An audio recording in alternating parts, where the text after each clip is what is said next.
RIP 2018. This was how Brand New announced their goodbye, through a cryptic message delivered to fans on a postcard.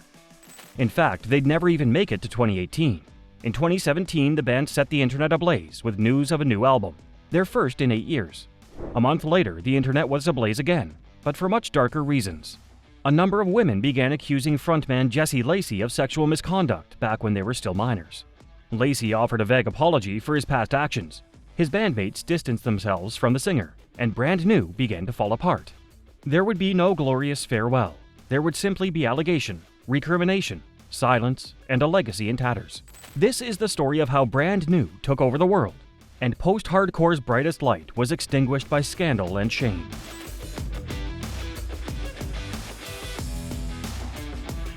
Like all the best stories, this one starts with romance and drama. Jesse Lacey and Eddie Reyes formed Taking Back Sunday in Amityville, New York in 1999. They enlisted friend John Nolan to join on guitar. So far so good, until Nolan hooked up with Lacey's girlfriend at a party. Cue Years of Beef, a ton of savage song lyrics and pointed references, and one of the juiciest personal sagas in pop-punk history. It's all very Real Housewives of Long Island, but with more diss tracks. Partly to explore his own musical ideas, and partly to get back at Nolan, Lacey formed Brand New in 2000. Anyone who is thinking Lacey might rise above it and move on with his life has never heard the track 70 x 7. Have another drink and drive yourself home. I hope there's ice on all the roads. And you can think of me when you forget your seatbelt. And again, when your head goes through the windshield. Yikes.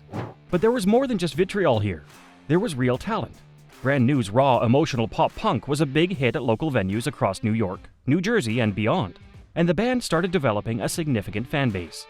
When Your Favorite Weapon, the band's debut LP, was released on Triple Crown in 2001, it immediately demonstrated that these guys were on a different level. There was an anger and a bitterness to the lyrics on that first record. And yep, 70 x 7 makes the track list. But there was wisdom and savvy too. Jesse Lacey makes it clear that his influences extend beyond the punk rock and hardcore scene. He even draws comparisons with English musician Morrissey and his former band The Smiths on the track Mixtape. And then there was Jude Law and A Semester Abroad, a minor hit for the band, and a single that saw them creeping towards mainstream acceptance. The closing mantra of Soko Amaretto Lime, "You're just jealous 'cause we're young and in love," gives the record a poignant aftertaste. While the band would later distance themselves from the more straightforward pop-punk of their debut, that first record was already hinting at the darkness and depth of their later releases. The feud with Taking Back Sunday helped too. TBS released their own debut in 2002, and the intrigue and drama surrounding those two bands helped fuel their meteoric rises.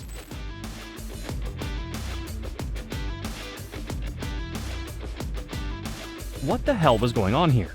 Your Favorite Weapon had begun with a drum stab and a teeth-juddering guitar riff. The follow-up record, well, this was something different. Clean guitars drip with echo. Jesse Lacey croons something about singing like a stone in the sea, like Deftones' Chino Moreno on a particularly emotional day. The whole thing sounds like it's recorded underwater, but in a good way. And then we're into track 2, the walking bass sparseness of Sick Transit Gloria. Glory fades. Welcome to Déjà Entendu. It's weird, it's different, and it's awesome. The second Brand New album has rightly become one of the all-time classics of the genre. The band showed that they could still rock out with their emotions on display, especially on tracks like Guemica and The Quiet Things That No One Ever Knows. But they could also do way more than that. They could strip back things to their acoustic fundamentals and still sound amazing. They could experiment with new rhythms and time signatures. This was what post-hardcore was supposed to be about. It was never about being pigeonholed, about conforming to expectation. As tracks like Sick Transit Gloria became alt-rock radio staples, other bands were largely plowing familiar furrows. The second Taking Back Sunday album, released the following year, is great, but it wasn't breaking new ground like Déjà Entendu. Brand New were turning into a national sensation and were on the cusp of becoming the most influential rock act of their generation. Extensive touring followed the record. Audiences were loving the new sound, and the band found that they could fit right in on the Warped Tour and on more eclectic festival lineups too. But Jesse and his bandmates were reluctant to discuss the album. They preferred to sink into the background and let the music speak for itself. This only added to the mystique and reinforced their reputation as the tortured souls' tortured souls.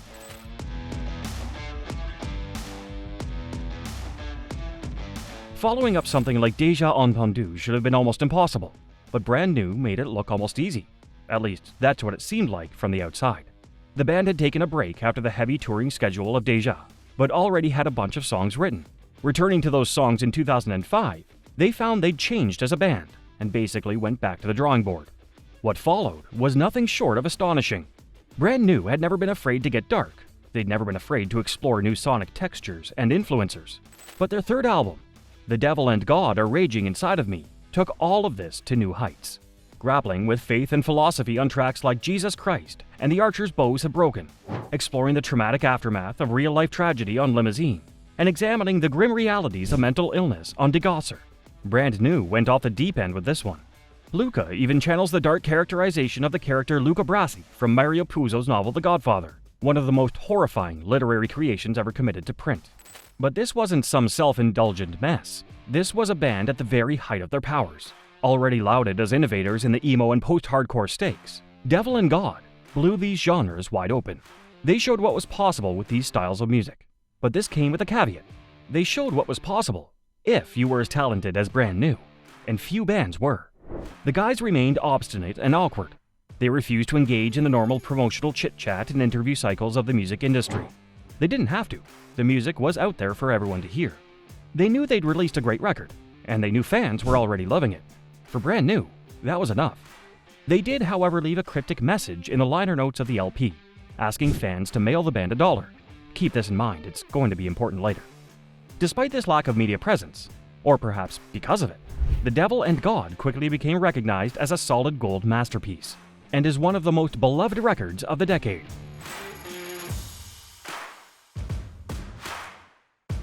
Their fourth album, Daisy, didn't exactly tear out of the blocks.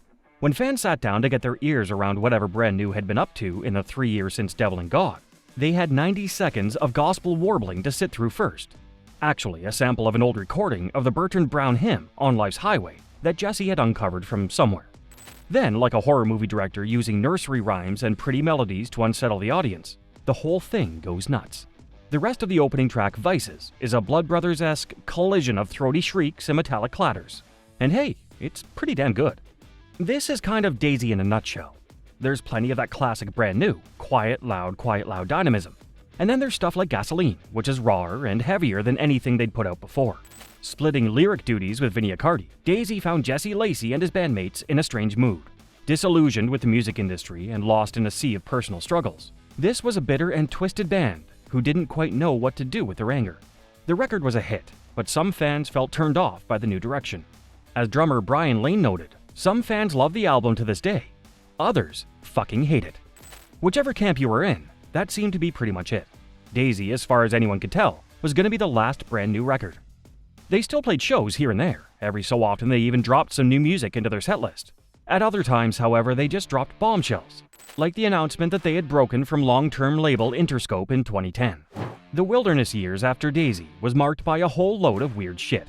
In 2012, fans got excited when the band booked studio time, but the individual members ended up using their time for other projects. In 2013, an entire European tour got cancelled, the band citing insurmountable personal issues. Things were not going well. Then things got weirder still. Remember those liner notes from The Devil and God asking everyone for $1?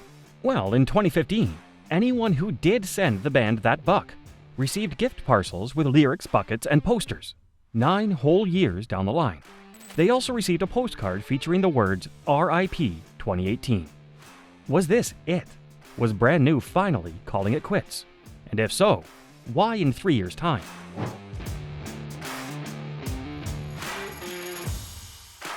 August 15th, 2017. The internet goes crazy.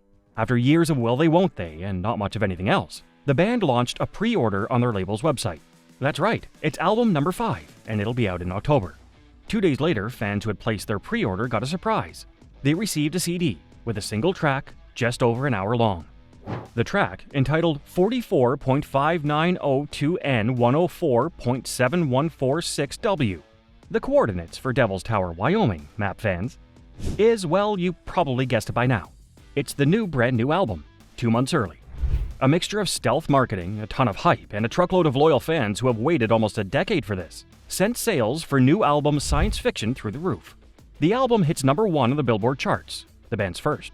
Most would agree that Science Fiction lived up to all the noise around it. It's a sweeping cinematic record, giving the band the space they needed to explore some pretty harrowing territory. Regret, aging, unresolved trauma. It's all here on the record. While Daisy had been violent and chaotic, there's a resigned, sorrowful feel to science fiction. It doesn't feel like a raging against the dying of the light. It feels like a goodbye, a confession. It's almost like Jesse Lacey was trying to tell us something. November 2017 and the internet goes crazy again. Only this time it's not the excitement of a brand new record. It's something much darker. On the 10th, a Facebook post appears. In the post, Jesse Lacey is accused of soliciting sexual photographs from minors and performing sex acts on a webcam. In the comments, more women came forward, sharing similar stories of what happened to them, many of them under 18 at the time. The following day, Lacey himself goes public. Refusing to admit anything specific, he issues a catch-all apology for the actions of his past. My actions have caused pain and harm to a number of people, and I want to say that I am absolutely sorry, Lacey says. I do not stand in defense of myself, nor do I forgive myself. I developed a dependent and addictive relationship with sex. The accusations aimed at Lacey painted a pretty grim picture of Brand New in the early 2000s. While fans across the world were forming a relationship with the music and artistry of a truly exciting band, Lacey was, it is alleged, using his fame in a predatory way. The hero worship and power imbalance between artist and audience was exploited. Brand New had been due to head out on tour in Europe. Support act Martha from Durham in the UK pulled out of the shows. Their message was simple: support survivors always. Kevin Devine, a longtime friend and collaborator of Lacey, also pulled out. I believe that it is critically important to really listen to and hear people who speak out about abuse of power and sexual misconduct, Devine said in a statement. The tour was cancelled. Brand New were finished, and 2018 hadn't even begun.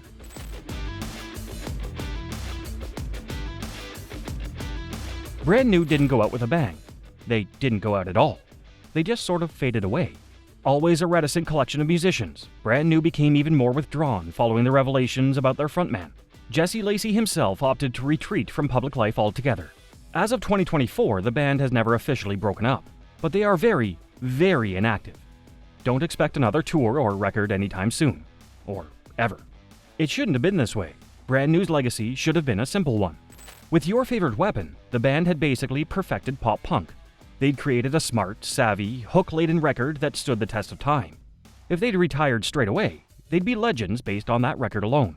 And then Déjà Entendu, a full 180 in terms of sound, a real depth and maturity in the lyrical content and musical scope. While their peers were wearing tight pants, growing out their fringes, and performing screamo by the numbers, these guys were going their own way. And Devil and God, Daisy, science fiction. This should be Brand New's legacy.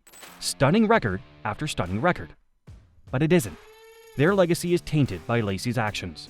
No amount of great tunes can make up for the sexual exploitation of a minor, and wrecked lives and lasting trauma that leaves behind. So what do we do with all the music? This is where it gets difficult. Can we separate the art from the artist? Can we go on appreciating just how great those Brand New records were and are? That's what people do with Lacey's hero Morrissey these days, as the singer grows increasingly erratic. Maybe Jesse wasn't so different to the Smiths' frontman after all. These questions are probably too big and too thorny to answer on this channel. Perhaps all we can do is revisit those records as relics of our own lives, remembering how they impacted us at the time, how they soundtracked our own development. For a while there, Brand New were among the best bands on the planet, and their artistic achievements remain jaw-dropping, even if that legacy is in tatters. Thanks for joining me on this one. We covered some pretty heavy stuff in this video, but hopefully you found it insightful. Don't forget to let me know what to cover next, and keep it locked right here for another deep dive into pop punk history.